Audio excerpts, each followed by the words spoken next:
अस्सलाम वालेकुम। अजीम न्यूज़ के साथ मैं हूं वसीम अली हैदर। यहां पे आपको एक अहम खबर से आगाह करते हैं।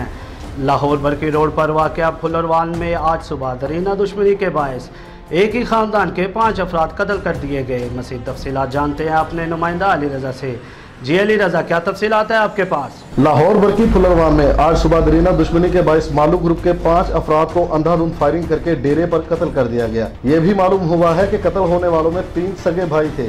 अराजी के तनाज़ा पर इन अफराद को कत्ल किया गया। मरने वालों में कुर्बान अली, अब्दुल सत्तार, बशीर अहमद, तनवीर अली, कादिर अली शामिल हैं। मकतूल के वर्सा ने लाशों को पंजाब असेंबली के बाहर रखकर एहतजाज भी किया और मुल्ज़िमान की गिरफ्तारी का मुतालबा भी किया, जिस पर पुलिस की भारी नफरी ने मौका पर पहुंचकर मुश्तिल अफराद को काबू में लिया और फौरी FIR दर्ज करके मुल्ज़िमान की तलाश जारी कर दी।